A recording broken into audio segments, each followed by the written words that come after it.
Hello friends, welcome back to our YouTube channel all TET and C TET. अगर आप channel के साथ नए जुड़े हैं तो कृपया करके चैनल को सब्सक्राइब कीजिए।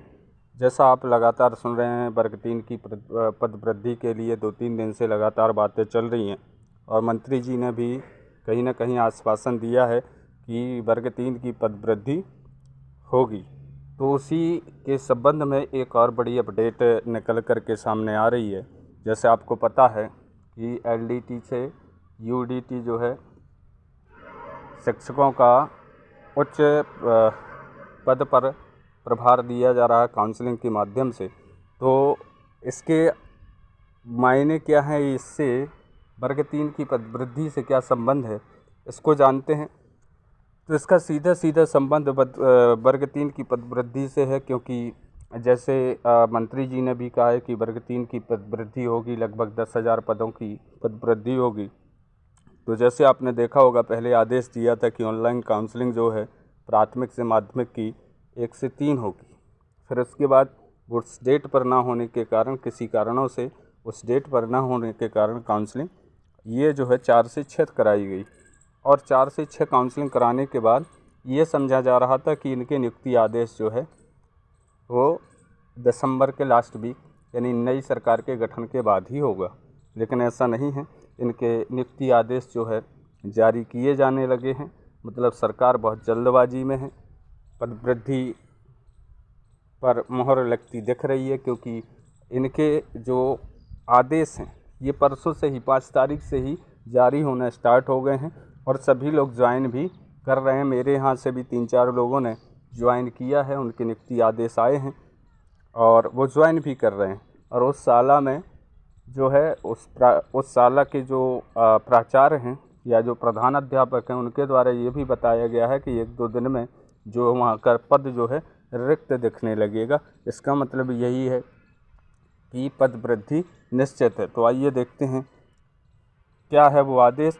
और ये भी कहा गया है उस आदेश के अंतर्गत कि आपको जो नवीनतम शाला है जिसमें आपको जाना है माध्यमिक पद के रूप में, उसमें 3 दिवस के अंदर जो है आपको ज्वाइन करना है। तो आइए देखते हैं क्या है वो आदेश।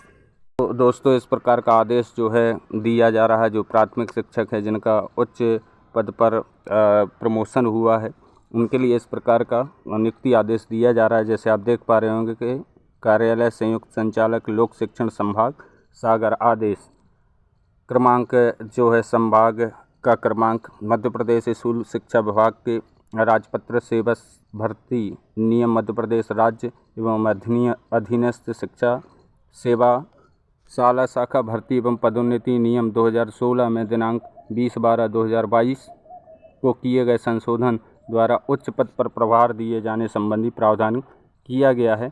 उपरोक्त अनुसार प्रावधान के अनुक्रम में राज्य शासन द्वारा निम्नानुसार तालिका के कॉलम क्रमांक 2 में दर्शाए गए लोक सेवक की अस्थायी रूप से आगामी आदेश तक कॉलम 6 अनुसार उच्च पद का प्रभार प्रशासकीय आधार पर सौंपते हुए कॉलम 7 में दर्शाई गई संस्था में तत्काल प्रभाव से पदस्थ किया जाता है। यूनिक कोड आप देख पा रहे होंगे। टीचर का नाम क्या है? रविकरण हेरवार, प्राथमिक शिक्षक हैं ये। इनका विषय जो है इंग्लिश MS टीचर। ये अभी पदस्थ थे गवर्नमेंट बले में, गवर्नमेंट MS बले में क्लास 1 to 8 था। जिला कार्यालय दमोह है और इनका उच्च प्रभार दिया गया है माध्यमिक शिक्षक। जो न्यू कैडर है इनको भेजा गया है गवर्नमेंट MS उदयपुरा में, जो कि दमोह में ही है। इस पत्र के आधार पर संबंधित लोक सेवक उच्चतर पद श्रेणी के वेतन का दावा नहीं किया जा सकेगा। और जो हमारे काम की बात है वो ये है, संबंधित लोक सेवक को नवीन पदांकित संस्था में उच्च पद का प्रभार 3 कार्य दिवसों में ग्रहण करना अनिवार्य होगा। यानी कहने का मतलब है, इन सभी को जिनको उच्च प्रभार दिया जा रहा है प्राथमिक से माध्यमिक, इनको 3 दिवस के अंदर ही ज्वाइन करना है। मीन्स आज 6 है, 7 है, यानी 6 को ये आदेश आया है। 9 तारीख के भीतर जो है इनको ज्वाइन करना है। और अभी एक चुनाव आयोग द्वारा एक जो फेक न्यूज़ चल रही थी कि 11 से आचार संहिता लगनी है, उसका भी चुनाव आयोग ने खंडन किया है। यानी आचार संहिता जो है कहीं ना कहीं 8-10 दिन का समय ले सकती है। उसके पहले मंत्री जी के आश्वासन के अनुसार उन्होंने जैसे कहा है कि प्रस्ताव पर मोहर लगवा लेंगे मुख्यमंत्री जी से, तो ये पूर्ण रूप से संभव है और जल्दी से जल्दी पदों की गणना करके जल्दी से ही पद वृद्धि कर सकते हैं। ये आज के लिए बहुत बड़ी खबर थी जो कि वर्ग 3 की पद वृद्धि से संबंधित थी। अगर आपको जानकारी अच्छी लगी हो तो कृपया करके जो नए चैनल पर नए हैं वो कृपया करके चैनल को सब्सक्राइब कर लें और बेल आइकन को भी दबा दें, जिससे आपको नवीनतम वीडियो की नोटिफिकेशन जल्दी से मिल जाए। बहुत बहुत धन्यवाद।